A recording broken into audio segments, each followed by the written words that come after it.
చెప్పగానే ముందుగా గుర్తొచ్చేది పచ్చని కొబ్బరి చెట్లు. అయితే రోడ్డుకు ఇరువైపులా కూడా ఉండే ఆ కొబ్బరి చెట్లు, వాటి మధ్యన ప్రయాణం మనసుకు ప్రశాంతతను ఇస్తాయి. కానీ కోనసీమలో ఇప్పుడు ఆ కొబ్బరి చెట్లు కనుమరుగైపోతున్నాయి. కన్న కొడుకుల్లా పెంచుకున్న ఆ కొబ్బరి చెట్లు వాడిపోతున్నాయి, ఆ తర్వాత కూలిపోతున్నాయి. దీంతో ఆ రైతుల ఆవేదన అంతా ఇంత కాదు. అసలు ఇంతకే ఈ కొబ్బరి చెట్లు ఎందుకు కూలుతున్నాయి, దానికి గల కారణాలేంటి, అసలేం జరుగుతోంది అక్కడ? ఈ విషయాలు తెలుసుకునేందుకు బిగ్ టీవీ కోనసీమలోని కేసనపల్లికు వెళ్ళింది. కోనసీమ అంటేనే కొబ్బరి చెట్ల మధ్యన ఉండే సీమ అంటూ కూడా చెప్తూ ఉంటారు. అయితే అలాంటి కోనసీమలో ఉన్న కొబ్బరి చెట్లన్నీ ఇప్పుడు మోడుబారిపోతున్నాయి. అసలు ఏంటి కారణాలు? అసలు కొబ్బరి చెట్ల మధ్యన ఆ రోడ్డు మధ్యలో వెళ్తుంటేనే ఆ కోనసీమ ఎంత బాగుందిరా అంటూ ఎక్కడి నుంచి ప్రయాణం చేసే వాళ్ళైనా సరే ఆహా అనుకునే పరిస్థితి నుంచి ఏంటి ఈ దీన పరిస్థితి అనుకునే విధంగా ఉంది. చూడొచ్చు మనం కొబ్బరి చెట్లు ఎలా పాడైపోతున్నాయి అనేది మనం క్లియర్గా చూపించే ప్రయత్నం చేస్తాను. చూడొచ్చు మొత్తం డొల్ల అయిపోయిన పరిస్థితి కనిపిస్తుంది. కొబ్బరి చెట్టు మొత్తం ఇలా డొల్ల అయిపోయి లోపల మొత్తం చెట్లు మాడిపోయి చూడొచ్చు మనం మూడంతా కూడా మూడే వచ్చేసిన పరిస్థితి కనిపిస్తుంది. కొబ్బరి చెట్లు అంతా కూడా చూడొచ్చు మనం క్లియర్గా. ఈ లోపల అంతా కూడా ఏది లేదు, క్లియర్గా మనకి ఓపెన్ చేసి కూడా చూపిస్తున్నాను. మొత్తం అంతా కూడా కొబ్బరి చెట్టు లోపల కొద్ది కొద్దిగా మొత్తం కుళ్ళిపోతున్న పరిస్థితి కనిపిస్తుంది. అయితే అసలు ఇలాంటి పరిస్థితి ఎందుకు వచ్చిందంటే సముద్రం బ్యాక్ వాటర్ అంతా కూడా శంకరగుప్తం కాల ద్వారా అయితే ఈ కొబ్బరి చెట్లోకి వచ్చి నిలిచిపోవడం, ఈ నీళ్ళంతా కూడా కొబ్బరి చెట్ల మధ్య నిలిచిపోవడంతో పూర్తిగా కొబ్బరి చెట్లన్నీ కూడా మోడులుగా మారిపోతున్నాయి, పూర్తిగా నాశనం అయిపోతున్నాయి. ఇక్కడ కొబ్బరి రైతులు అందరూ కూడా ఆవేదన వ్యక్తం చేస్తున్నారు. 6 సంవత్సరాలుగా పోరాటం చేస్తున్నా ఎవరు కూడా మమ్మల్ని పట్టించుకోవట్లేదు అంటున్నారు. చూడొచ్చు మనం ఆ కొబ్బరి చెట్లన్నీ కూడా పూర్తి స్థాయిలో ఎలా పాడైపోయినాయో మనం క్లియర్గా చూడొచ్చు. ఆ మొత్తం అన్నీ కూడా వాటంతటా అవే మోడుబారిపోతున్నాయి. పూర్తిగా చూసుకున్నట్లయితే విజువల్స్లో మనం చూడొచ్చు. క్లియర్గా చూస్తే మనకి కనిపిస్తుంది, మోడులే కనిపిస్తున్నాయి, కొబ్బరి చెట్లు అనేవి కనిపించట్లేదు. ఇక్కడి నుంచి అనేక ఎకరాలు, వేల ఎకరాల్లో కూడా ఇదే పరిస్థితి కనిపిస్తుంది. అయితే పూర్తిగా చూసుకున్నట్లయితే 13 గ్రామాల ప్రజలు ఈ పూర్తిగా దీనికి సంబంధించి ఎఫెక్ట్ అవుతున్నారంటూ కూడా చెప్తున్నారు. పరోక్షంగా 26 గ్రామాల ప్రజలు కూడా దీనికి ఎఫెక్ట్ అవుతున్నారంటూ కూడా చెప్తున్న పరిస్థితి కనిపిస్తుంది. అయితే ఏదేమైనప్పటికీ కూడా రైతుల వేదన వర్ణనాతీతం అని చెప్పుకోవాలి. ఎందుకంటే కోనసీమలో కొబ్బరి చెట్లకి చాలా ప్రేమగా చూసుకుంటారు. ఇంట్లో కొడుకు మాదిరిగా కొబ్బరి చెట్టుని పెంచుకుంటూ ఉంటారు. కానీ అలాంటి కొబ్బరి తోటల్లో ఇలాంటి పరిస్థితి ఏర్పడుతుందంటూ కూడా వీరు ఎప్పుడు కూడా ఊహించే ఉండరు. అలాంటి పరిస్థితుల నడుమ ఈ రోజున చూస్తున్నాం మనం క్లియర్గా విజువల్స్లో. అలా కొబ్బరి చెట్టు అంతా అలా పాడైపోయిందంటే దానికి కారణం పూర్తిగా చూసుకున్నట్లయితే ఈ ఉప్పు నీరు శంకరగుప్తం డ్రైన్లో నుంచి పూర్తిగా ఇక్కడ చేరుకోవడంతో పూర్తి స్థాయిలో అయితే మొత్తం అంతా కూడా పడిపోయిన పరిస్థితి కనిపిస్తున్నాయి. చూడొచ్చు కొబ్బరి చెట్టు కింద నేల ఉరిగిన కొబ్బరి చెట్టును అయితే మనం క్లియర్గా చూడొచ్చు. ఇదంతా చూడొచ్చు, క్లియర్గా చూపించే ప్రయత్నం చేస్తాం. చూడొచ్చు, ఇదంతా చూడండి మొత్తం అంతా కూడా ఎక్కడ కూడా దీంట్లో ఎక్కడ సారం కూడా లేదు. పూర్తిగా పైకి లేపుదామంటే పూర్తిగా చెట్టు అంతా కూడా మొత్తం అంతా కూడా చూడొచ్చు మనం. ఇదంతా కూడా క్లియర్గా మొత్తం పొడి కింద అయిపోయిన పరిస్థితి కనిపిస్తుంది. అంటే ఈ విషపు నీరు, సముద్రం నుంచి వచ్చే విషపు నీరు వల్ల ఇదంతా కూడా ఇలా అయిపోయిందని చెప్తున్నారు. చూడొచ్చు మనం ఎక్కడ కూడా పట్టుకుని లేపడానికి ట్రై చేసినా కూడా దీంట్లో ఏమీ లేదు. పూర్తిగా సారం చచ్చిపోయి ఇవన్నీ కూడా మోడులుగా మారిపోయిన పరిస్థితి కనిపిస్తుంది. చూడొచ్చు పెద్ద చెట్లు ఇవన్నీ కూడా పూర్తిగా అయితే మోడు బారిపోయిన పరిస్థితి కనిపిస్తుంది. మనం క్లియర్గా చూడొచ్చు ఇదంతా కూడా నాశనం అయిపోయింది. కొబ్బరి తోటలు అనేవి పూర్తి స్థాయిలో నాశనం అయిపోతున్న పరిస్థితి కనిపిస్తుంది. అసలు ఈ పరిస్థితికి కారణం ఏంటి, రైతులు ఏం చెప్తున్నారు, ఆ కారణాలు ఏంటి కూడా పూర్తిగా బిగ్ టీవీ గ్రౌండ్ రిపోర్ట్ ద్వారా వెలికి తీసే ప్రయత్నం అయితే చేద్దాం రండి. కోనసీమలోని కొబ్బరి చెట్లు ఇలా చనిపోతూ ఉండటంతో ఇప్పుడు ప్రత్యక్షంగా 10 గ్రామాలు, పరోక్షంగా 20 గ్రామాల రైతులు పూర్తిగా నష్టపోతున్నారు. దీనికి కారణం శంకరగుప్తం డ్రైనేజీ. వైనతేయ నదీపాయలో సముద్రం పోటు సమయంలో వచ్చిన నీరు శంకరగుప్తం డ్రైనేజ్ ద్వారా చింతలమూడి గ్రామం వరకు వెనక్కి రావడంతో కొబ్బరి తోటలలో ఆ సముద్రపు నీరు నిలిచిపోతుంది. శంకరగుప్తం మేజర్ డ్రైనేజ్ వైనతేయ నది లింక్ ఉంటుంది. ఇక శంకరగుప్తం డ్రైన్కి ప్రధానంగా 4 లింక్ డ్రైనేజీలు ఉన్నాయి.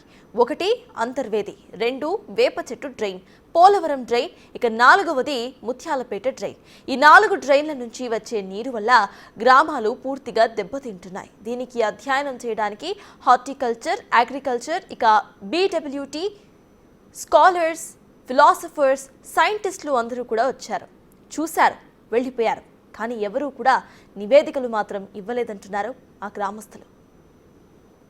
కోనసీమ జిల్లా రాజోలు నియోజకవర్గం కేసనపల్లిలో అయితే ఇప్పటికే కొబ్బరి చెట్లు, అంబేద్కర్ కోనసీమ జిల్లా అంటే ముందుగా గుర్తొచ్చేది పచ్చని కొబ్బరి చెట్లు, రోడ్లకి ఇరువైపులా కూడా కనిపించేది మనకి కొబ్బరి తోటలే. కానీ ఇప్పుడు ఆ కొబ్బరి చెట్లన్నీ కూడా మోడులుగా మారడంతో రైతులు లబోదిబోమంటున్న పరిస్థితి కనిపిస్తుంది.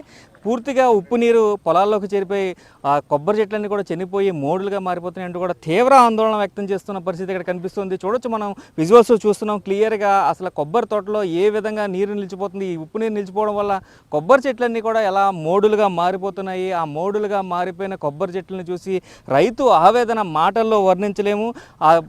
మొత్తం చూసుకున్నట్లయితే ఇక్కడ రైతులందరూ కూడా పూర్తిస్థాయి నిరాశలో ఉన్నారు. ఇప్పుడు కొబ్బరి రేటు అత్యంత అధికంగా ఉంది. కానీ నెలకి 1,00,000 నుంచి 2,00,000 సుమారుగా వచ్చే ఆదాయం అంతా కూడా కోల్పోయారు వీరంతా కూడా.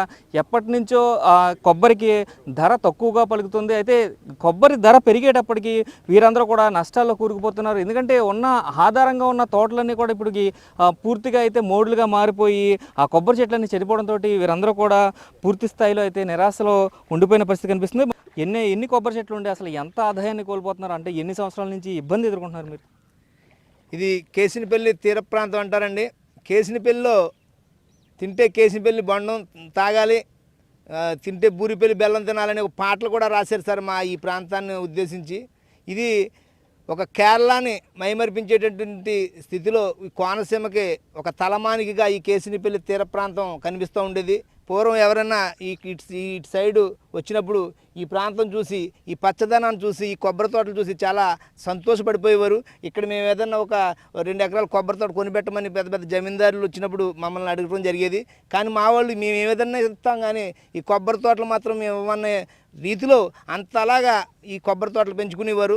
ఒక కొడుకుని కనే కంటే ఒక కొబ్బరి చెట్టు పెంచుకుంటే చాలు అన్నట్టుగా ఈ కేసినపల్లి ప్రాంతవాసులకు ఆ విధంగా మా పూర్వీకులు పెద్దలకు కూడా పెద్ద పెద్ద సంబంధాలు కూడా ఈ కొబ్బరి తోటలు చూసి మాకు ఇక్కడ సంబంధాలు ఇవ్వడం జరిగేది, పెళ్ళిళ్ళు జరిగేవి.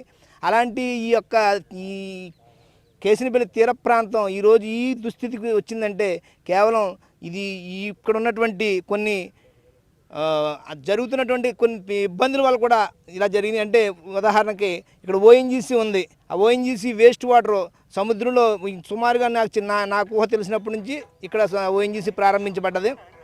ఆయిల్ తీయగా వేస్ట్ ఆయిల్ సముద్రంలోకి డైరెక్ట్ పైప్ లైన్లతో వదిలేస్తుంటారు. అది చాలా విషపనీరు అండి. అది 50 సంవత్సరాల నుంచి కంటిన్యూగా మరి సముద్రంలోకి వదిలేస్తున్నారు. వదిలినప్పుడు ఈ పోట్లకు ఈ నీరు వస్తుంటుంది. పాటికి నీరు కిందకి సముద్రంలోకి వెళ్ళిపోతుంటుంది. పోటు వచ్చినప్పుడు ఆ సముద్రం నుంచి ఆ నీరు ఈ కాలం, ఈ మురికి కాలంలోకి రావడం, వచ్చి ఈ కొబ్బరి తోటలు ఎక్కి, ఇదివరకు కూడా ఇంత ఉప్పు నీరు కాలం ఎక్కినా చెట్లు చచ్చిపోయి కాదు. మా చిన్నతనంలో ఎందుకు చచ్చిపోతున్నాయని కొంతమంది పెద్దల్ని, కొంతమంది పరిశోధకులను అడిగితే చెప్పిన విషయం ఏంటంటే, ఇప్పుడు సముద్రం కూడా విషపనీరు అయిపోయింది. అందులో ఉన్నటువంటి మత్స్య సంపద చచ్చిపోతుంది. ఇక్కడ వ్యవసాయాలు పాడైపోతున్నాయి. అసలు ఓఎన్జీసీ వారు దీని మీద తగిన జాగ్రత్తలు ఓఎన్జీసీ ఉన్న ప్రభుత్వం కూడా తీసుకోవాల్సినటువంటి మొదటి పాయింట్. తర్వాత ఈ తీర ప్రాంతం అంతా కూడా చూస్తున్నారు మీరు, అంతా ఇలా మోడువారినటువంటి ఈ చెట్లు చూసి మరి నిజంగా ఎంతోమంది రైతులు మరి వారి యొక్క ఆవేదన మరి మేము చెప్పజాలం. అలాంటి పరిస్థితుల్లో ఇక్కడ ఉన్నటువంటి రైతుల్ని కాపాడుకోవడానికి మరి ప్రభుత్వాలు ముందుకొచ్చి ఈ సముద్ర తీర ఈ కాలం అంతా దీని పేరు రక్తతులి అనేది పేరండి. ఇది మాకు జలరహదారి. పూర్వం ఇక్కడ దారులు కూడా ఉండేవి కదా. ఆ యొక్క రక్తతులి అనేది ద్వారా మేము రాజమండ్రి ప్రయాణాలు చేసేవారు. పడవల్లో ప్రయాణం చేసి వెళ్ళేవారు. ఇక్కడ రోడ్లు కూడా ఉండేవి కదండి. దాని పేరు జలరహదారి. ఆ జలరహదారిని ఆనుకుని ఆ ఎడాపెడ ఏటుకొట్టేసినప్పుడు నిజంగా కూడా మీరు ఎక్కడో ఏదో మనం చేసే ఎక్కర్లా ఈ కోనసీమలో ఈ కేసినపల్లి ప్రాంతాన్ని ఒక టూరిజం డెవలప్మెంట్ కానీ చేసి అట్ ది సేమ్ టైం ప్రభుత్వం కూడా ఆదాయం పొందొచ్చు, మా యొక్క పేదల యొక్క కష్టాలు తీరుతాయనే విషయాన్ని ఇక్కడ ఉన్నటువంటి మాకున్న ఈ పరిజ్ఞానాన్ని మీకు ఈ బిగ్ టీవీ వరకు తెలియపరుచుకుంటున్నాం. సుమారు మాకు ఒక 10 ఎకరాల కొబ్బరి తోట ఉంది. అది అందులో మాకు ప్రతి సంవత్సరం ప్రతి నెల దింపుకి 10,000 కొబ్బరికాయ వచ్చేది. అది ఆ 10,000 కొబ్బరికాయ వచ్చే పరిస్థితి నుంచి ఈరోజు ఒంటి కొబ్బరికాయ లేని పరిస్థితి చాలా అధ్వానంగా తయారైంది. దీనికి కారణం ఇక 16 కిలోమీటర్లు ఈ రక్తతుల్య నది కాలువ శంకరగుప్తం డ్రైన్ అంటారండి. దాన్ని ఆనుకుని సుమారు 9 గ్రామాలు ఉన్నాయి. ఇవన్నీ కూడా ఈ సగం లెక్క తవ్వడం వల్ల, అంటే 8 కిలోమీటర్లు గత 6 సంవత్సరాల కిందట కాలువ అటు ఇటు రెడ్జింగ్ చేశారు. ఆ డ్రెడ్జింగ్ చేసిన ఇసుకని వేరే వేరే ప్రదేశాలకి తరలించి పట్టిపోయారు తప్ప ఇక్కడ ఏమీ గట్టు కానీ ఏమీ వేయలేదు. ఆ గట్టు వేయడం పోవడం వల్ల అంతకుముందు ఇక్కడ గాలి ద్వారా కొద్దిగా నీరు వచ్చి తప్ప ఎప్పుడు తోటలోకి ఎక్కేది కాదు. అక్కడి నుంచి మాకు మొదలైంది. మేము ఏదో మామూలుగా వాటర్ వస్తుంది కదా అనుకున్నాం. అలా సంవత్సరం పెరిగి ఈరోజు మొత్తానికి పరిస్థితి అధ్వానంగా తయారైంది. ఒంటి కొబ్బరికాయ లేని పరిస్థితి. మా పరిస్థితి ఎలా ఉందంటే ఇప్పుడు మేము ఎక్కడో ఊర్లు వదిలి ఇతర ప్రదేశాలకు వెళ్ళి పని చేసుకునే పరిస్థితి ఏర్పడింది. అదేవిధంగా మరికొంతమంది రైతులు ఉన్నారు, మాట్లాడే ప్రయత్నం చేద్దాం. బాబాయ్ చెప్పండి, ఇప్పుడు కొబ్బరి చెట్టునే కొడుకులా చూసుకుంటాం కోనసీమలో అని చెప్తూ ఉంటారు. అయితే ఇప్పుడు ఆ కొబ్బరి చెట్లన్నీ మోడులుగా మారిపోయినాయి. అసలు మీ పరిస్థితి ఏంటి? అసలు దీనికి శాశ్వత పరిష్కారం ఒక గట్టి వేస్తే సరిపోతుందా, లేకపోతే ఇప్పుడు దాకా నష్టపోయిన రైతులకి ఏ విధంగా ప్రభుత్వం ఆదుకోవాలంటారు? మాది కేసినపల్లి గ్రామం అండి. అడబాల కృష్ణారావు గారు మాకు 4 అన్నదమ్ములు అండి. మేము 4 అన్నదమ్ములకు 10-12 ఎకరాలు మాకు ఆస్తి ఉండేది. ఈ కొబ్బరి మీదే మేము ఆధారపడి బతికేవాళ్ళం. ఈనాడు అదే మేము దింపు తీస్తే ఈ నెలకే ఒక్కొక్కరికి ₹1,20,000 ఆదాయం వచ్చిందండి. అలాంటి పరిస్థితి మాకు ఒక ఆదాయం లేక చాలా ఇబ్బంది పరిస్థితిలో ఉన్నామండి. దీనికి మరి ఇంజనీర్లు వీళ్ళు ఆలోచించుకుని మరి దీనికి ఏ రకంగా పరిష్కారం చేయాలో, ఏటు కొట్టేస్తే బాగుంటుందా, అక్కడ ఏమన్నా మొగలు ఏమన్నా దాన్ని ఏమన్నా డ్యామ్ లాంటిది కట్టి ఏమైనా చెయ్యాలో మరి ఏంటి మాకు అర్థం అవ్వట్లేదండి. మేము మాత్రం మా జీవితాలు మాత్రం చాలా అర్థమైన స్థితిలో ఉందండి. ఇప్పుడు ఇది వేసినా ఏటు కొట్టేసినా కొన్ని సంవత్సరాలకు కానీ దీంట్లో మా తరం అయితే దీంట్లో ఆదాయం తీయలేము. కానీ వెనకాల తరానికన్నా ఈ భూమి సాగు అవుతుందనే ఉద్దేశంతో మరి దీనికి ఒక పరిష్కారం ప్రభుత్వం చేయాలని ఈ రైతాంగం అంతా మేము చాలా కోరుకుంటున్నాం. అప్పుడే 4-5 సంవత్సరాల నుంచి మేము ఇదే విధంగా పోరాటం చేయటం, మామూలు కలెక్టర్ గారికి ఇవ్వటం, అలా ఈ కలెక్టర్ గారు ఈ ఊరు రావటం అన్నీ చూసి వెళ్ళారండి. కానీ ప్రభుత్వం నుంచి ఏ విధమైన స్పందన రావట్లేదండి. అంచేత మేము రైతులంతా దీనికి ఏదో శాశ్వతంగా ఏటుకొట్టో మరి వాళ్ళ ఇంజనీర్లు ఏ రకంగా చేస్తారో దాని ప్రకారం దీని పరిష్కారం చేయాలని మేము ప్రభుత్వాన్ని కోరుతున్నామండి. అలాగే ఓఎన్జీసీ వాళ్ళు కూడా కొంత ఎఫెక్ట్ ఉందని అది కూడా అంటున్నారండి. అంచేత మరి ప్రభుత్వం వారు దీన్ని తొందరగా ఈ ప్రయత్నం చేసి మేము మా రైతులను ఆదుకోవాలని, రైతులే కాకుండా దింపు కార్మికులు, మళ్ళీ అలా ఒలుపు వాళ్ళు, మళ్ళీ ట్రాక్టర్ జట్టు వాళ్ళు అనేక రకాల అన్ని రంగాల్లోనూ కూడా చాలా ఇబ్బంది పరిస్థితిలో ఉన్నామండి. అంచేత మరి ప్రభుత్వం వాళ్ళు మేము విన్నవించుకుంటున్నాం. మా అంది దయించి దీన్ని ఏదో రకంగా దీన్ని ఈ ఎటుకొట్టు మరి దీన్ని పూర్తి చేయాలని మేము ఈ రైతులుగా అందరికీ కోరుకుంటూ సెలవు తీసుకుంటాం. ఇది చూసుకున్నట్లయితే ఏదైతే ఈ ఏటిగట్టుని పటిష్టం చేయడంతో పాటు ఒక ఇంజనీర్ టీం అయితే దీనికి సపరేట్గా ఒక వర్క్ చేసి దీనికి సంబంధించి శాశ్వత పరిష్కారాన్ని వెతికి చూడాలంటూ కూడా రైతులు డిమాండ్ చేస్తున్న పరిస్థితి ఉంది. రాజోలు నియోజకవర్గంలో 2 సార్లు కూడా జనసేన ఎమ్మెల్యే అభ్యర్థులే గెలిచారు. దాని మీద పవన్ కళ్యాణ్ గారి మీద పూర్తి నమ్మకం ఉందంటూ కూడా రైతులు ఆశాభావం వ్యక్తం చేస్తున్నారు. పవన్ రాకతోటైనా మా జీవితాలు మారాలంటూ కూడా వీరు కోరుకుంటున్న పరిస్థితి ఇక్కడ కనిపిస్తుంది. కేసినపల్లి గ్రామంలోని కొబ్బరి రైతులు ఎదుర్కొంటున్న ఇబ్బందులను బిగ్ టీవీకి వివరించారు సర్పంచ్ నాగేంద్ర ప్రసాద్. ఓఎన్జీసీ రిగ్గులు గ్రామాల చుట్టుపక్కల ఎక్కువగా ఉండటంతో వాటి నుండి వచ్చే వేస్ట్ ఆయిల్ అంతా కూడా సముద్రంలోకి విడిచిపెడుతున్నారని చెబుతున్నారు. సముద్రపు నీరు పూర్తిగా కలుషితం అవుతుందని అంటున్నారు. పరిస్థితి గనుక ఇలాగే కొనసాగితే ఇకపై తాము ఆమరణ నిరాహార దీక్ష చేపడతామని చెబుతున్నారు. కొబ్బరి రైతులు ఎదుర్కొన్న సమస్యలపై అయితే గ్రామ సర్పంచ్ నాగేంద్ర ప్రసాద్ మనతో ఉన్నారు, మాట్లాడే ప్రయత్నం చేద్దాం. సార్, అసలు ఈ సమస్య ఎప్పటి నుంచి ఎదుర్కొన్నారు? మీరు కూడా గతంలో దీని మీద చాలా పోరాటాలు చేశారు. అసలు ఈ సమస్యకి పరిష్కారం ఏంటంటారు? అసలు సార్, శంకరగుత్తం అనేది మేజర్ డ్రైన్. ఈ శంకరగుత్తం అనేది వైనతాయ నదిని లింక్ ఇది. అక్కడ నుంచి చింతలమూరు శివారు వరకు ఇది వెళ్తుంది. బాగా ఎఫెక్టెడ్ విలేజెస్ ఏంటంటే 10 sir. From Chintalamuru to Gollapalem, అటువైపు వచ్చి అడవిపాలెం టు కాటన్పాడు లంక, అలాగే అడవిపాలెం, గూడపల్లి గొబ్బలపాలెం, గూడపల్లి మెయిన్, గూడపల్లి పల్లిపాలెం, కాటన్పాడు లంక. ఇటువైపు వచ్చేసరికి శంకరగుప్తం, పనోటపాలెం, కేసనపల్లి, తూర్పుపాలెం, గొల్లపాలెం.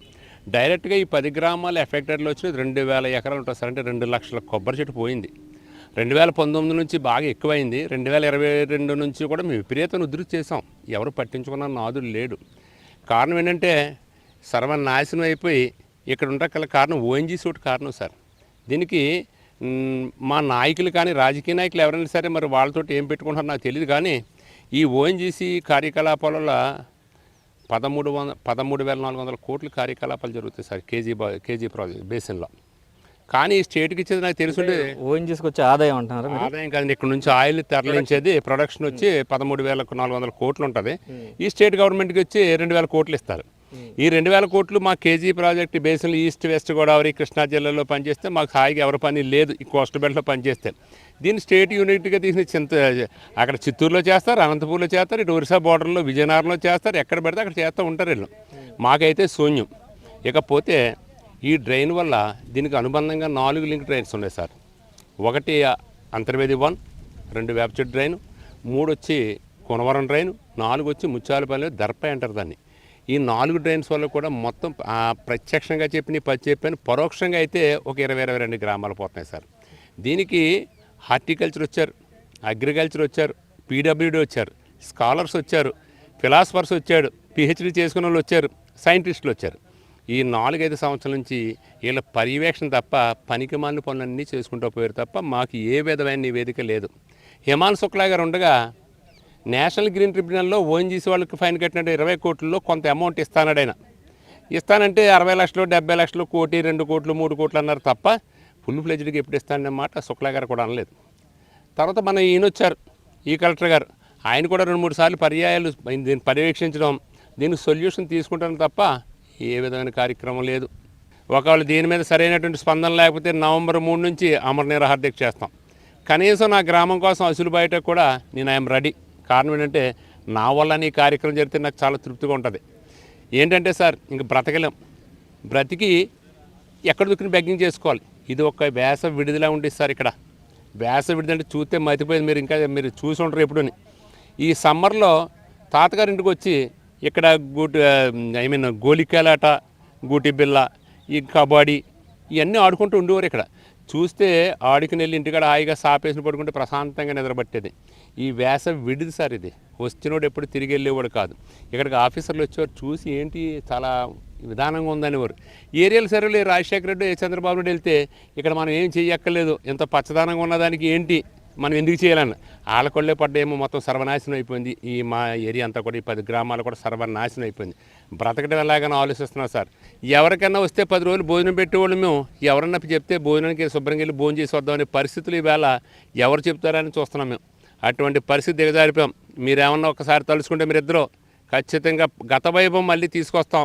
మేము శుభ్రంగా వ్యవసాయం చేసుకుంటాం. మళ్ళీ మీకు చక్కటి 300 కోట్లు సార్ ఇక్కడ నుంచి టర్న్ ఓవర్ అయ్యేది ఒక సంవత్సరానికనే. ఈ కోనసీ ఇక్కడ మా రాజోల నియోజకవర్గం 300 కోట్ల రూపాయలు టర్న్ ఓవర్ అవుతుంది. ఎంత ట్యాక్స్ వస్తుందో చూడండి, ఆలోచించండి సార్. మీరు ఖచ్చితంగా ఒకసారి నిర్ణయం తీసుకుని మాకు గత వైభవాన్ని తీసుకొస్తారని మనచా వాచా కోరుకుంటూ సెలవు తీసుకుంటున్నాను సార్. నమస్తే. ఇది చూసుకున్నట్లయితే పూర్తి స్థాయిలో అయితే సర్పంచ్ కూడా ఒక ఆవేదన వ్యక్తం చేస్తున్నారు. గ్రామం కోసం తన ప్రాణత్యాగానికైనా సిద్ధం, ఆమరణ నిరాహార దీక్షకు కూడా పూనుకుంటానని చెప్తున్నారు. పవన్ కళ్యాణ్ పర్యటన తర్వాత ఒక సొల్యూషన్ అయితే రాకపోతే కనుక ఖచ్చితంగా ఆమరణ నిరాహార దీక్ష కూర్చుంటూ కూడా సర్పంచ్ చెప్తున్న పరిస్థితులు కనిపిస్తున్నాయి. ఎప్పుడైనా సరే కోనసీమ అంటే గోదావరి జిల్లాలు అంటేనే ఆతిథ్యానికి పెట్టింది పేరు. అలాంటిది ఇప్పుడు మేమే ఎవరైనా విందు భోజనానికి పిలుస్తారేమో అంటూ చూస్తున్నాం అంటూ దీనంగా వారి బాధను వెళ్ళగక్కుతుంటే ఆ మాటలు కూడా మనం వర్ణాతీతం అనే చెప్పుకోవాలి. పూర్తి స్థాయిలో చూసుకున్నట్లయితే కోనసీమ రైతుల కష్టాలు, కొబ్బరి రైతుల కష్టాలు అయితే పూర్తిగా కన్నీటి గాథగా కనిపిస్తున్న పరిస్థితులు ఇక్కడ కనిపిస్తున్నాయి. కోనసీమ నుంచి ఆర్మీలో పనిచేస్తూ దేశానికి సేవలందిస్తున్నారు రాజేష్. మరో ఏడాదిలో రిటైర్మెంట్ తీసుకుని స్వస్థలానికి వచ్చి తన కొబ్బరి తోట చూసుకుందామని అనుకునేదే ఆయన ఆలోచన. కానీ ఇప్పుడు తన తోటకు వస్తే దుఃఖం వస్తుంది అంటున్నారు. నేల కూలిన కొబ్బరి చెట్లను చూసి గుండె బరువెక్కుతుందని ఆవేదన చెందుతున్నారు. రాజోల్లో కొబ్బరి రైతులు కాదు ఇప్పటివరకు విన్నాం. అయితే దేశ సరిహద్దుల్లో దేశం కోసం ప్రాణాలు అర్పించడానికి ఆర్మీ డ్రెస్ వేసుకున్న ఒక వ్యక్తి రాజేష్ అనే వ్యక్తి. అయితే ఆయనకి సంబంధించిన కొబ్బరి తోటలన్నీ కూడా పూర్తిగా ఎండిపోయినాయి. అయితే 1 సంవత్సరంలో తన రిటైర్మెంట్ ఉంది. ఆయన కూడా ఆవేదన వ్యక్తం చేస్తున్నారు. ప్రస్తుతం రాజేష్ మనతో ఉన్నారు, మాట్లాడే ప్రయత్నం చేద్దాం. సార్ జై హింద్ సార్. సార్ అసలు ఏంటి మీ ఊర్లో మొత్తం కొబ్బరి చెట్లన్నీ ఎండిపోతున్నాయి, మీకు కూడా దీంట్లో ఉందని తెలిసింది, అసలు ఏంటి మీ పరిస్థితి? సార్ నమస్తే సార్, నా పేరు బొంతి రాజేష్ అండి. నేను గత ఇండియన్ ఆర్మీలో 16 సంవత్సరాలుగా జాబ్ చేస్తున్నాను. నేను ఎప్పుడైతే లీవ్కి వస్తున్నానో సరదాగా కొబ్బరి తోటలోకి వెళ్ళి ఎప్పుడన్నా బొండం తాగుదామన్నా కాయలు తీసుకుందాం, అసలు చెట్టుకి కాయ లేదు సార్. చూసి చాలా బాధ కలిగిస్తుంది. రైతులు కూడా చాలా ఆవేదన వ్యక్తం చేస్తున్నారు. అయితే ఇప్పుడు చూసుకున్నట్లయితే ఇప్పుడు మీకు రిటైర్మెంట్ కూడా ఒక 1 ఇయర్లో ఉందంటున్నారు. తర్వాత మీ జీవన విధానం ఏంటి? అంటే మీరు ఇక్కడ గ్రామంలోకి వస్తారా, లేకపోతే ఏంటి మీ పరిస్థితి ఏంటి? సార్ నేను 1 ఇయర్లో రిటైర్మెంట్ అయిపోదాం చూస్తున్నాను. అంటే ఇక్కడికి వచ్చేసి మన వ్యవసాయం చేసుకుందామని నాకు చాలా ఇష్టం సార్ వ్యవసాయం అంటేనే. ఎప్పుడైనా సరదాగా తోటలోకి వెళ్ళి చూసుకుందామంటే అసలు కొబ్బరికి చెట్లకి అలా కాయలే లేవు. చాలా బాధగా ఉంది సార్. ప్రభుత్వం అధికారులు మరి దీని మీద స్పందించి గొట్టి ఏమైనా వేస్తే మరి బాగుంటుందని నేను కోరుకుంటున్నాను సార్. ఒకటి చెప్పండి, ఇప్పుడు చూసుకున్నట్లయితే మీకు ఎంత పొలం ఉంది ఇక్కడ? అంటే దాంట్లో ఎన్ని కొబ్బరి చెట్లు ఉంటాయి సుమారుగా? ఇప్పుడు ఉన్న తోటలో ఎన్ని కొబ్బరి చెట్లు పోయాయి? కొబ్బరి చెట్లు ఆల్మోస్ట్ మొత్తం పోయాయి సార్ చాలా మట్టికి. అసలు కాయే లేదు సార్ చెట్టుకి. వాటర్ మొత్తం ఉప్పు నీళ్ళు నిండిపోతుంది సార్. మొన్న సరదాగా వెళ్దామనుకున్న మొత్తం ఉప్పు నీళ్ళు ఉండిపోయింది. నేను వెనక్కి వచ్చేసాను. ఇంకా చూసి చాలా బాధ కలిగింది. ముందు వ్యవసాయం అంటే చాలా ఇష్టపడినాడు సార్. అంటే రిటైర్మెంట్ అయిపోతే వ్యవసాయం చేద్దాము అని అనుకుంటున్నాను సార్. ఇంకా చూసి ప్రభుత్వం మరి అధికారులు నేను కోరుకుంటున్నాను. మరి ఇక్కడ మా రైతులని మమ్మల్ని ఆదుకోవాలని నేను మా ఊరిని కోరుకుంటున్నాను సార్. ఇది చూసుకున్నట్లయితే రాజేష్ చెప్తున్న విషయం ఏంటంటే, రిటైర్మెంట్ అయిపోయిన తర్వాత వ్యవసాయం చేసుకుందాం, ఇదే కొబ్బరి తోటలని పండించుకుందాం అనుకున్నాను. కానీ ఇప్పుడు ఈ కొబ్బరి తోటలను చూస్తుంటే మోడు వారిపోయి అసలు ఒక కొబ్బరికాయ అనేది తాగడానికి కూడా లేని పరిస్థితిలో ఉంది. చూసి చాలా బాధ కలిగిందంటూ కూడా చెప్తున్న పరిస్థితి కనిపిస్తున్నాయి. చూసుకున్నట్లయితే ఒకరి మీద కాదు, అన్ని రకాల రైతులు కూడా ఈ కోనసీమలో ఉన్నారు. కొబ్బరి తోటలే ప్రధాన ఆదాయ వనరుగా పెట్టుకున్నారు. ఇవన్నీ కూడా వీరు పూర్తి స్థాయిలో నష్టపోతున్న పరిస్థితి ఇక్కడ కనిపిస్తున్నాయి. కోనసీమ కొబ్బరి రైతులు ఇలాంటి గట్టు పరిస్థితులను ఎదుర్కొంటున్నారని 2014 ఇప్పటి వరకు అలుపెరగని పోరాటం చేస్తున్నారు. అదే గ్రామానికి చెందిన దొరబాబు అనే వ్యక్తి కొబ్బరికాయలు ఎక్స్పోర్ట్ చేయటం, కొబ్బరి తాడును తయారు చేయటం, ఇలా అనేక పరిశ్రమలు ఇప్పుడు ఈ ప్రాంతంలో మూతపడిపోతున్నాయని అంటున్నారు. ఆదాయం లేక చాలా మంది పూర్తిగా గ్రామాన్నే వదిలి వలస వెళ్లే పరిస్థితులు ఇక్కడ ఏర్పడ్డాయని ఆవేదన వ్యక్తం చేస్తున్నారు ఆయన. కోనసీమ కొబ్బరి రైతుల కష్టాల కోసం 6 సంవత్సరాలుగా ఒక వ్యక్తి పోరాడుతున్నారు. ప్రతి గవర్నమెంట్లో ఉన్న ప్రతి ఆఫీసర్ చుట్టూ తిరుగుతూ ఉన్న వ్యక్తి మనతో ఉన్నారు, దొరబాబు అని. ప్రస్తుతం ఆయనతో మాట్లాడే ప్రయత్నం చేద్దాం. అన్న, అసలు ఎందుకు ఈ కొబ్బరి చెట్లని మూడు వారిపోతున్నాయి? అసలు 6 సంవత్సరాల నుంచి మీ పోరాటం దేని మీద? అసలు దీనికి ప్రధాన కారణాలు ఏంటి? ప్రధాన కారణం ఏంటంటే అండి, 2014లో అప్పుడు కూడా కూటమి ప్రభుత్వం ఉండేదండి. కూటమి ప్రభుత్వంలోనే ఒక డ్రిడ్జింగ్ అనేది ఒక కాంట్రాక్ట్, ఈ మురికి డ్రైన్కి ఒక డ్రిడ్జింగ్ కాంట్రాక్ట్ వచ్చిందండి. ఓవరాల్గా ఆ డ్రైన్ అంతా 16 కిలోమీటర్లు అండి. అప్పట్లో 8 కిలోమీటర్లే డ్రిడ్జింగ్ చేశారండి మనకి. ఆ డ్రిడ్జింగ్ కనవ 8 కిలోమీటర్లు కూడా డ్రిడ్జింగ్ చేస్తే ఈ పైకి వాటర్ ఎక్కదనేది అదే నానుడిగా ఆ మాట నడుస్తూ ఉండేదండి. కాలక్రమేణా ఏమైందంటే మళ్ళీ వైఎస్ఆర్ ప్రభుత్వం వచ్చిందండి. వైఎస్ఆర్ ప్రభుత్వం వచ్చాక వాటర్ లెవెల్ బాగా పెరిగి కొబ్బరి తోటల్లో ఎక్కడ మొదలుపెట్టింది. ఏంట్రా బాబు, కొబ్బరి తోటలు ఇంత వాటర్ ఎక్కేస్తుంది, మళ్ళీ ఇది ఇలా స్టాకెట్ అయిపోతే మళ్ళీ మన కొబ్బరి చెట్లు ఇవన్నీ నాశనం అయిపోతాయి కదని మనం అధికారుల దగ్గరికి తిరగడం మొదలుపెట్టామండి. ఫోటోలు తీసుకుని అవి తీసుకుని 2019-20 వచ్చేటప్పటికి ఎక్కువగా ములుగుతూ అప్పుడు ఎకరానికి వచ్చి మేము 80 నుంచి 90 చెట్లు వేస్తామండి. కొన్ని ఎకరాల్లో 120 చెట్లు కూడా వేస్తాం. ఇంతలో ఏమైందంటే అందులో కొద్ది బాగా పెద్ద చెట్లు ఉన్నాయి, 20-30 చెట్లు మొవ్వులు పడిపోవడం స్టార్ట్ అయినాయి. అబ్బో, ఇది విపక్తి చాలా పెద్దది, ఇది మనం అర్జెంటుగా దీన్ని మేలుకోవాలని మనం వెంటనే అప్పుడున్న వైఎస్ఆర్ గవర్నమెంట్లో ఎమ్మెల్యేల దగ్గర కావచ్చండి, మినిస్టర్ల దగ్గర కావచ్చు, అధికారి కూడా అప్పట్లో డిఈ గారు అప్పుడు ఉన్నారండి, ఇప్పుడు ఉన్నారు నాగార్జున గారు అని, ఆయన దగ్గరికి పలుమార్లు తిరిగి అక్కడ వ్యవసాయ మీటింగ్లో కూడా మేము దీని మీద కూడా చాలాసార్లు వినతి పత్రాలు ఇచ్చుకున్నాం. వాళ్ళకి మా విషయాలన్నీ తెలియపరిచామండి. అప్పట్లో ఉన్న అధికారులు కూడా ఈ సైడ్ వచ్చి విజిట్ చేయడం జరిగిందండి. కానీ అప్పుడే దీన్ని ఒక కార్యరూపం దాల్చుంటే ఈ విపత్తు ఇంతవరకు నా ఉద్దేశం ప్రకారం ఎంత డ్యామేజ్ అవుతుందని నేను అనుకోనండి. ఎందుకంటే అప్పుడున్నది విపత్తు ఏంటంటే 2-3 గ్రామాలకి ఈ విపత్తు ఉండేది. ఈరోజు ఏమైందంటే 13 గ్రామాలకు పాకేసిందండి ఈ విపత్తు అంతా. ఇప్పుడు ఇది కాలక్రమేణా ఏమైందంటే అండి, కొబ్బరి చెట్లు పోవడం ఒక వంతు పక్కన పెట్టండి, నేను రైతు ప్లస్ స్మాల్ స్కేల్ ఇండస్ట్రీస్ నడుపుతానండి. ఎలాగంటే కుటీర పరిశ్రమలు, నాకు 2 కాయర్ ఫ్యాక్టరీస్, 4 యార్న్ యూనిట్లు ఉన్నాయండి. నేను ఎక్కువగా ముంబై మసీద్ బందర్ ఎక్స్పోర్ట్ చేస్తూ ఉంటాను. ఈ కాలక్రమేణా ఇది జరుగుతున్నప్పుడు కరోనా వచ్చేటప్పటికి ఈ ఇండస్ట్రీల పరిస్థితి ఏమైందంటే, ఒక పక్కనేమో చైనా ఎక్స్పోర్ట్ తీసుకోకపోవటం, రెండో పక్కేమో ఈ కరోనా రావటం, మొత్తం ఈ స్మాల్ స్కేల్ ఇండస్ట్రీ పరిస్థితి ఏమైందంటే 50-50గా వచ్చేసిందండి. సరే 50-50గా వచ్చింది కదా, ఏ వ్యాపారానికైనా హెచ్చుతగ్గులు అనేది ఉంటుంది కదా వ్యాపారంలో. మళ్ళీ 1 ఇయర్ మనం జాగ్రత్తగా దీన్ని పోకలాడితే మళ్ళీ మనకు వ్యాపారం వస్తుంది, మనం మళ్ళీ ఎదరికెళ్ళొచ్చు అనే ఉద్దేశంతో మన వ్యాపారాలను అలాగా టక్కు చిక్కు నడుపుతుంటే ఎంతలో తెలియని విపక్తి వచ్చి మొత్తం కొబ్బరి తోటలు నాశనం అయిపోయింది. దానికి కారణం ఏంటంటే దీని మీద వచ్చిన ఆదాయం పెట్టి ఆ ఇండస్ట్రీలు నడుపుతూ ఉండేవాళ్ళు ఈ 1 ఇయర్ 2 ఇయర్స్లోని. ఎప్పుడైతే ఈ విపక్తి వచ్చి ఈ కొబ్బరి చెట్లు విపక్తి మీదకి వచ్చి ఉన్న దాని మీద వచ్చి డబ్బులు కూడా రావటం మానేసేటప్పటికి ఇటు ఎక్స్పోర్ట్ కానీ ఇటు కాయిర్ ఇండస్ట్రీస్ కానీ యార్న్ ఇండస్ట్రీస్ కానీ నడవకపోవటం, నేనైతే ఆర్థికంగా చాలా దెబ్బతిన్నానండి. రకరకాలుగా డిపార్ట్మెంట్లో వచ్చి రకరకాలుగా వ్యవహారాలన్నీ చెప్తున్నారండి. ఏం చేస్తారనేది మాకు తెలియదు కానండి. మీరు త్వరగా ఇది చేస్తే, ఇప్పుడు స్టార్ట్ చేస్తే 7-8 సంవత్సరాలు పడుతుందండి ఈ కొబ్బరి చెట్లు రావాలండి. ఈ కొబ్బరి చెట్లు వస్తేనేనండి ఇక్కడ నాకు తెలుసుండండి రాజోల్ నియోజకవర్గంలో మ్యాక్సిమం ఈ 13 ఊరల్లోనే 80 నుంచి 90 కాయర్ ఫ్యాక్టరీస్ ఉండేయండి. నాకు తెలుసుండి రఫ్గా మనం లెక్కేసుకున్న 3,000 నుంచి 3,500 మంది ఎంప్లాయీ దీని మీద ఆధారపడి బతికేవారండి. వాళ్ళందరూ కూడా నాకు తెలుసుండండి గత ప్రభుత్వాలు అవ్వచ్చు, ఈ ప్రభుత్వాలు అవ్వచ్చు, వీళ్ళంతా కూడా ఎప్పుడైతే ఏమీ పనులు లేక ఏమీ లేకుండా వీళ్ళు వేరే తప్పుడు మార్గాల్లోకి వెళ్ళిపోయారండి. నాకు తెలిసిన యువత అంతా కూడా ఈ మధ్యకాలంలో మీరు సముద్రాల ఏరియాలో అవి చూస్తూ ఉంటే మీకే తెలుస్తుంది. ఇది ఓఎన్జీసీకి చిన్న కాకిరెట్ లాంటిదండి. ఓఎన్జీసీ ఇక్కడ నాకు తెలుసుండండి ఒక కేంద్ర గవర్నమెంట్ కంటే మన ఈ మధ్యకాలంలో మనం వింటున్నాం, పేపర్లో చూస్తున్నాం, యూట్యూబ్లో అవి చూస్తున్నాం, 10,800 కోట్లు కేంద్ర ప్రభుత్వానికి వీళ్ళు ఫండ్స్ ఇస్తున్నారంటండి. అందులో 2,000 కోట్లు ఇంచుమించుగా మన ఆంధ్ర గవర్నమెంట్కి ఇస్తున్నారంటండి. కనీసం ఈ ప్రాజెక్ట్ అండి 60-70 కోట్లు ఏమండి ఈ పరిస్థితే కదండి, ఈ కేసినపల్లి నుంచే కదండి, ఈ బావిల నుంచే కదండి తోడుకెళ్తున్నారు. కనీసం 60-70 కోట్లు ఈ గ్రామాలకు ఇస్తే ఎంత వేల మంది రైతులు బాగుపడతారండి. దాని నుంచి యువత బాగుపడుతుంది, దాని నుంచి ఇండస్ట్రీలు బాగుపడతాయి. ఎందుకంటే అండి నాకు తెలుసుండి ఈ 13 గ్రామాల్లో 35,000 మంది ఉన్నారండి. ఈ 35,000 మంది ఏమవుతుందండి, వలసపోయే పరిస్థితి వస్తుందండి. వలసపోవడం పక్కన పెట్టండి, వేరే విధంగా తయారవుతే ఇదంతా మన ప్రభుత్వానికి మనకి అందరికీ నష్టమే కదా సార్. తొందరగా మేలుకుని దీన్ని ఏమైనా మంచి మార్గంలో తీసుకెళ్ళి ప్రభుత్వం తగు న్యాయం చేస్తుందని. ఎందుకంటే ఈ 4-3 రోజుల్లో పవన్ కళ్యాణ్ గారు వస్తారని పదే చెప్తున్నారండి. పవన్ కళ్యాణ్ గారు చెప్పడమే కాదు, ఆయన వచ్చి చేసి చూపిస్తారని మా మనసులో చాలా ఆశగా ఉందండి.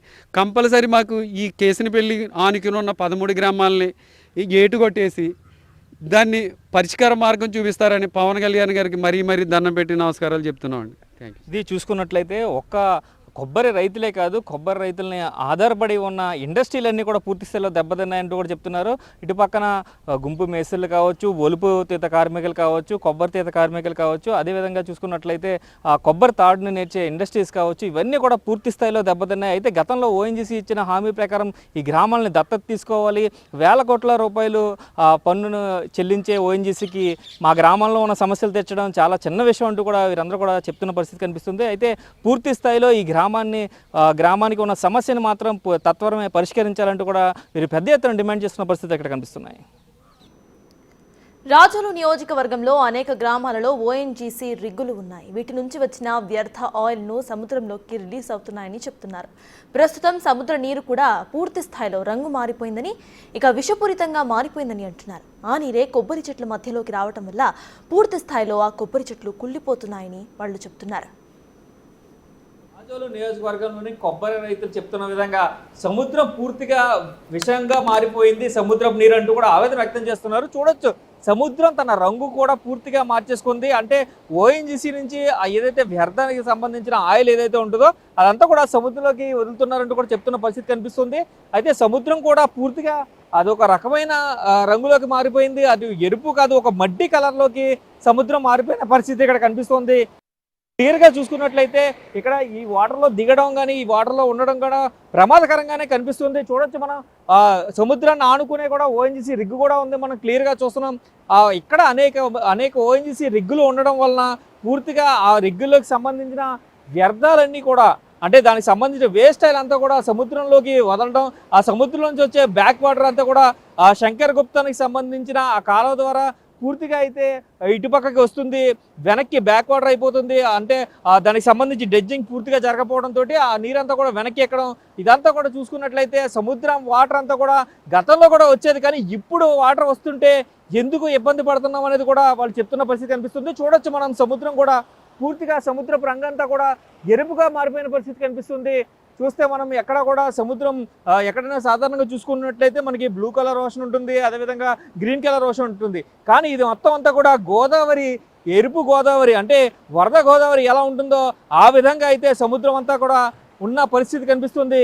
అంటే సాధారణంగా ఎక్కడైనా సముద్రం కానీ గోదావరిలో కలిస్తే ఆ గోదావరికి సముద్రం గోదావరి కలిసిన చోట సాధారణంగా అలాంటి రంగు ఉంటుంది. కానీ ఇక్కడ సముద్రం మొత్తం ఏకదాటిగా ఇటు నుంచి ఈ చివరి నుంచి ఆ చివరి వరకు కూడా పూర్తి స్థాయిలో చూసుకున్నట్లయితే ఏదైతే ఎరుపు గోదావరి ఉంటుందో, అంటే వరద గోదావరికి సంబంధించిన వాటర్ ఎలా ఉంటుందో అలాగా సముద్రం, అంతర్వేదికి సంబంధించిన సముద్రం అంతా కూడా, ఈ రాజోల్ నియోజకవర్గానికి సంబంధించిన సముద్రం అంతా కూడా పూర్తి స్థాయిలో చూడొచ్చు. మనం పెద్ద పెద్ద కెరటాలు వస్తున్నాయి చూడొచ్చు. మనం క్లియర్గా చూసుకున్నట్లయితే దీనికి సంబంధించి ఇదంతా కూడా ఎరుపు కలర్లోకి మారిపోయిన పరిస్థితి కనిపిస్తుంది. వరద గోదావరి ఏ విధంగా ఉంటుందో ఆ విధంగా సముద్రం మొత్తం కూడా ఎరుపు రంగు పూసుకున్నట్లుగా అయితే క్లియర్గా మనకి కనిపిస్తుంది. ఇక్కడ చూడొచ్చు పెద్ద పెద్ద అలలు వస్తున్నాయి. ఇదంతా కూడా ఈ సముద్ర వాటర్ అంతా కూడా పూర్తిగా చూసుకున్నట్లయితే ఎరుపు రంగులోకి మారిపోయింది. దీనివల్లనే ఈ సముద్రపు ఎరుపు వాటర్ అంతా కూడా తిరిగి మళ్ళీ అక్కడికి ఏదైతే దానికి సంబంధించి ఏదైతే కొబ్బరి చెట్లు ఉన్నాయో ఆ కొబ్బరి చెట్ల మధ్యలో ఇలాంటి నీరు నిలిచిపోవడం వల్ల, అంటే ఇలాంటి పొల్యూటెడ్ అయిన వాటర్ అందులో నిలిచిపోవడం వల్ల పూర్తి స్థాయిలో అయితే తమ జీవన ఆధారమైన కొబ్బరి చెట్లని పూర్తిగా కోల్పోయామంటూ కూడా చెప్తున్న పరిస్థితి కనిపిస్తుంది. అయితే మొత్తం సముద్రం ఎక్కడైనా అన్నాచెల్లెళ్ళ పాయ దగ్గర సాధారణంగా ఇలాంటి ఒక పరిస్థితిని చూస్తాం. అటు పక్కన గోదావరి, ఒక పక్కన సముద్రం ప్రత్యేక ఆకర్షణగా అయితే రాజోల్ నియోజకవర్గంలో అంతర్వేదిలో నిలుస్తుంది. కానీ ఇక్కడ పూర్తి స్థాయిలో చూసుకున్నట్లయితే సముద్రం మొత్తం అంతా కూడా డ్యామేజ్ అవుతుంది, సముద్ర వాటర్ అంతా కూడా పొల్యూట్ అవుతుంది అని చెప్పడానికి ఇది ఒక నిదర్శనంగా మనం చూడొచ్చు. ఈ మూల నుంచి ఆ మూల వరకు కూడా సముద్రం ఎంతవరకు ఉందో అంతవరకు కూడా పూర్తి స్థాయిలో కూడా ఎరుపు రంగుగా మారిపోయింది. దీనికి కారణం కేవలం ఓఎన్జీసీ రిగ్గల నుంచి ఏదైతే ఆయిల్ తీసిన తర్వాత వేస్ట్ ఆయిల్ ఏదైతే ఉంటుందో అదంతా కూడా సముద్రంలోకి విడిచిపెడుతున్నారు. దానివల్ల మత్స్య సంపదను కోల్పోతున్నాం. అదేవిధంగా చూసుకున్నట్లయితే మత్స్య సంపదను కోల్పోవడంతో పాటు ఇటుపక్కగా వస్తున్న మొత్తం అంతా కూడా ఈ వాటర్ అంతా కూడా బ్యాక్ వాటర్ అంతా కూడా ఆ కొబ్బరి తోటలోకి వచ్చి కొబ్బరి తోటలన్నీ కూడా పూర్తిగా నాశనమైన పరిస్థితి ఇప్పటికే కనిపిస్తుంది. అయితే అధికారులు దీనిపైన స్పష్టమైన క్లారిటీ ఇవ్వాలి. ఈ ఏదైతే పొల్యూషన్ వాటర్ అంతా కూడా పొల్యూట్ అవుతుందో దీని అంతా కూడా కట్టడి చేయాలంటూ కూడా పెద్ద ఎత్తున రైతులందరూ కూడా డిమాండ్ చేస్తున్నారు. ఇలాంటి వాటర్ వచ్చే గాలిని పీల్చినా కూడా మాకు ప్రమాదం అంటూ కూడా చెప్తున్న పరిస్థితి ఇక్కడ కనిపిస్తున్నాయి. ఏదేమైనప్పటికీ కూడా ఇక్కడ రాజోల్ నియోజకవర్గంలో కొబ్బరి రైతులు ఒకటే కాదు, ఇలా వాటర్ పొల్యూట్ అయ్యడం వల్ల అనేక పూర్తి స్థాయిలో అనేక రంగాలు కూడా పూర్తి స్థాయిలో నాశనం అవుతున్నాయంటూ కూడా చెప్తున్న పరిస్థితి కనిపిస్తుంది. ఏదేమైనప్పటికీ కూడా పొల్యూషన్ కంట్రోల్ బోర్డు కూడా దీనిపైన ఒక స్పష్టమైన క్లారిటీ తీసుకోవాలి, దీనికి సంబంధించి ఒక స్పష్టత ఇవ్వాలంటూ కూడా డిమాండ్ చేస్తున్న పరిస్థితి ఇక్కడ కనిపిస్తున్నాయి. కోనసీమ కొబ్బరి చెట్ల వినాశానికి ఇటు కారణమవుతున్న శంకరగుప్తం డ్రైన్కి సంబంధించి పూర్తిగా విశ్లేషణ కనుక చేపడితే ఇది మొత్తం 22 కిలోమీటర్ల మేర విస్తరించి ఉంది. 1990లలోనే ఈ కాలువ నిర్మాణానికి అభ్యంతరాలు వ్యక్తమయ్యాయి. అయితే 2014లో చేపట్టిన డ్రెడ్జింగ్ పనులు ఇప్పుడు తమకు శాపాలుగా మారాయని అంటున్నారు ఈ ప్రాంతవాసులు. 16 కిలోమీటర్ల డ్రెడ్జింగ్ చేయాల్సిందే 8 కిలోమీటర్లు మాత్రమే చేసేసి వదిలేశారని చెప్తున్నారు వాళ్ళు. ఇప్పటికైనా సరే పూర్తి స్థాయిలో చర్యలు చేపడితే సమస్య పరిష్కారం అవుతుందని, లేదంటే తాము ఇక పోరు బాట పడతామని వాళ్ళు చెప్తున్నారు. పల్లెలోని కొబ్బరి చెట్లన్నీ కూడా చనిపోవడానికి ప్రధానమైన చూసుకున్నట్లయితే శంకరగుప్తం కాలువ. ఈ కాలువ ఏదైతే ఈ నీరంతా కూడా పోటెత్తి వెనక్కి రావడంతో ఈ సముద్రపు, అంటే ఇది డ్రైన్ వాటర్, సముద్రపు వాటర్ అంతా కూడా ఉప్పు నీరు అంతా కూడా చెట్లోకి వచ్చి నిలిచిపోవడంతో అయితే పూర్తిగా కొబ్బరి పంట అంతా కూడా నష్టపోయింది. కొబ్బరి చెట్లు కూడా చనిపోయిన పరిస్థితి కనిపిస్తుంది. పూర్తిగా చూసుకుంటే వేలాది ఎకరాలు నష్టపోయి వేలాది మంది రైతులు అదే దాని మీద ఆధారపడ్డ ఇండస్ట్రీలన్నీ కూడా ఇప్పటికే కుప్పకూలిన పరిస్థితి ఇక్కడ కనిపిస్తుంది. అయితే మాజీ సర్పంచ్ కూడా మనతో ఉన్నారు, మాట్లాడే ప్రయత్నం చేద్దాం. అసలు ఈ సమస్యకి పరిష్కారం ఏంటి, అసలు ఎప్పటి నుంచి సమస్య ఏర్పడింది కూడా అడిగి తెలుసుకునే ప్రయత్నం చేద్దాం. సార్ నమస్తే అండి, చెప్పండి సార్, అసలు అసలు ఈ కాలం ఎప్పుడు తవ్వారు, దేని నిమిత్తం తవ్వారు, ఇప్పుడు దీనివల్ల జరుగుతున్న నష్టం ఏంటి? మరి ఈరోజు బిగ్ న్యూస్ వారు వచ్చి ఈ కాలువ గురించి, ఈ రైతాంగం గురించి కూడా విషయాలు అడుగుతున్నారో వారికి నా యొక్క ధన్యవాదాలు. ఆవేళ ఇరిగేషన్ వారు హైదరాబాదు కాలువ తవ్వాలని చెప్పి వచ్చారు. కానీ ఆవేళ రైతాంగం అందరం కలిసి మంగిన గంగా గారు ఎమ్మెల్యే తీసుకొచ్చి ఇరిగేషన్ వారిని ఎమ్మెల్యే గారిని కూడా తీసుకొచ్చి రైతు పరిస్థితి మొత్తం మట్టి కొట్టిపోతారో కాలువ తవ్వుతాయని చెప్పి ఆవేళ ఇరిగేషన్ వారిని అందరినీ కూడా తీసుకొచ్చి చూపించి ఇలా శంకరవృత్తం దాకా ఇలా కరవాగ దాకా పడవల్లో తీసుకెళ్ళిన వ్యక్తిని నేను మొట్టమొదట ఆవేళే చెప్పాను. నేను మా కాలువ తవ్వితే ఇదైపోద్దని. నిన్న కాక మొన్న తెలుగుదేశం ప్రభుత్వం, ఈవేళ వైసీపీలో ఉన్నాడు గొల్లపల్లి సూర్యరావు గారు, మరి అప్పుడు ఎమ్మెల్యే అయిన గొల్లపల్లి సూర్యరావు గారు. ఇది కూడా గతంలో ఇలా జరిగింది, ఆపితే బాగుంటుంది అన్నాను, కానీ ఆపితేలేదు.